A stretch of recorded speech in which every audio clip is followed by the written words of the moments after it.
welcome to the Metals Investment Forum. I'm here with Lucas Mining. This company has been here for a while, goes through up and downs. I'm here with happy to be introduce you the new CEO of Lucas Mining, Mike Struthers. Welcome, Mike. Hello, Chen. Yeah. All right, good. I mean, we know Lucas for a long time, and then they have some difficulties. I personally have visited both projects actually when they just getting started. That's right.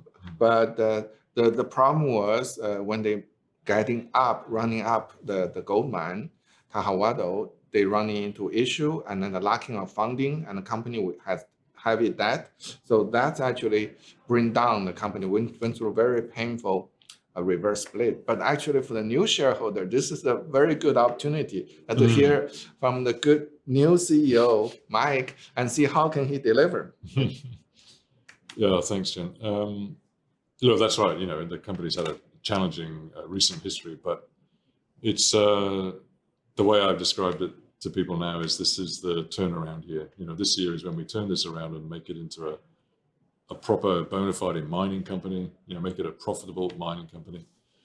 We're already a mining company, right? We've already got a mine operating. And in fact, Tahuehueto is operating as well. We're doing about 400 tons a day there now.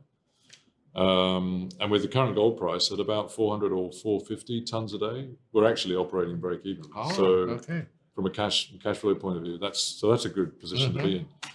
Yeah, look, whatever the history is, I mean, this is an opportunity now because we've got two projects, two mines. Both of them have got, or I should say, each of them has got a valuation that's more than our current market cap. I will say much more than much more. Yeah. If you combine the two together, you know, the portfolio for the company as a whole, it's substantially more than our market cap. Back in 2021, you know, we had a market capitalization of over $200 million. Today, we're sitting at about 40 something. So this is the turnaround. This is the year when we deliver on those milestones. Finally, I think we'll get a good re-rating and a bit of a tick in the market for that because people have been waiting a long time. There's a lot of work that goes into, you know, making us achieve that. All right. So at Tahuehueto now, there's a real buzz there now. There's a lot of activity. But people are really well coordinated now. We've done some debottlenecking to make things happen more smoothly. We've put a lot of effort into making sure that we can deliver. And you know, right now we're on track for finishing the 500-ton project, the first stage, by the end of next month, by the end of June. Good. And we'll do that. And then the next stage is double that, 1,000 tons a day, which is the nameplate capacity. I'm still saying by the end of the year. I think we'll do a bit better than that, but I'm saying by the end of the year. So yeah, get that done. And then we've got two operating profitable mines. We're generating $40 to $45 million of cash next year. And that's that foundation to grow the company. But we can't run before we can walk. We've got to get these things done first. Absolutely. So I don't like to dwell on that history, but it brought us to this point and it's created this opportunity. Yeah, exactly. For the new investor who's scared about junior mining, we have this junior producer about to generate as much as cash flow as a market cap right now. So that's the opportunity. It is, yeah. We're doing things at Campo Morado as well. You know, that mine's been in operation since 2009. It's obviously been through some changes of ownership. We've got a good team there, and we're sort of making incremental improvements all the time in our recoveries and the concentrate grades. We're just bringing on stream now a third concentrate stream. So we're producing now a bulk silver lead copper con, which, you know, reaches commercial grade. So that's going to add to our revenue for this year, which wasn't part of the original budget for this year. So that's positive. That's upside. We're also looking at some new technologies there, which instead of the incremental improvements, that some of those new technologies can give us a jump in improvements in concentrates and also our precious metal recoveries. So right. Because I was there And I was taken that the gold was refractory, and then they recover at that time like 30%. What a pity, right? 30-40%. It was even lower. Lower actually. than that? Yeah, Oh, the silver was around that level. Okay. Silver historically was usually around 25-30%, and the gold was 10 or 15. Oh. Today, though, again, because of these incremental improvements, our silver recoveries now are about 40%. 40%, okay. And gold is about 25. 25. Oh, okay, okay. But some of the technologies, for example, these Jameson cells, which can allow us to produce a pyrite precious metals concentrate, but they also can deliver some real benefits in terms of the base metals.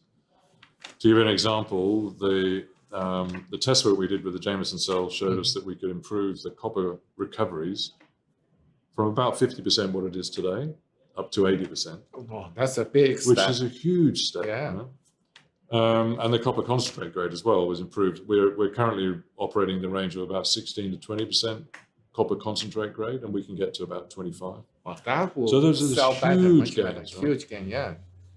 You've got to do these things at a sensible pace, though. So there was pilot scale test work done on that equipment back in 2014 by the previous owners and by ourselves in 2021, 22. So we want to capitalize on that. We're getting that work reviewed and then say, okay, exactly what do we do next? Is it justified to take the next step? So in a sensible way, we're looking at, how we can bring some of these other opportunities into play. And they are, I guess, transformational in a way. If you can take a jump like that, then you just dramatically change the economics of become a cash cow. Yeah, it's already a cash cow, but it becomes even super. No, so that Campo Morado's got a good future as well, and to get both mines operating the way they should be, that's a huge plus. Yeah. So next year, 40 million, and then with good work, you can potentially dramatically increase that. If we continue to, along the lines of what I was just saying for Campo Morado, if we can do that, the other opportunity for both sites is actually to look at increasing the throughputs. Oh, right, yeah. Now, I want to start sort of doing some work towards that this year with some drilling and resource work. The bulk of that work, probably for both sites, will be next year. But in terms of Tahuehueto, at the moment, we have a 10-year mine life at 1,000 tons a day. Obviously, if we can transform that into 10 years at 2,000 tons a day, right, the double it, then again, it dramatically impacts the economics. With gold prices, depending on what your view is about gold, we would then be generating a lot of cash. So this, that sort of organic growth that you sort of do naturally at each of the sites anyway. We've got similar expansion opportunities at Campo Morado too. But the rest of the story then is with this foundation done this year is M&A. We then look at opportunities for acquiring other assets that are, good quality assets that have that would take us up a notch and get recognition. Yeah, you can. If you have cash flow, you have finance. So these days, you can do a lot. Yeah, you can do a lot of things. You just repeat and take an asset. So this is why this year is the turnaround. Get it done, build it, get the mines established and operating consistently, and then we're off to the races. Then that's the foundation for building a serious company. So, wow, excellent. Well, for old shareholder, unfortunately, what happened already happened. Sure. But we sincerely, as your shareholder, personally, I lost so much in previous, but I think we really have a turnaround here, and it's a good opportunity even for new investor. If you're watching, actually you'll do better than me, but the upside is so much more. So thank you, Mike. Hope to see your success.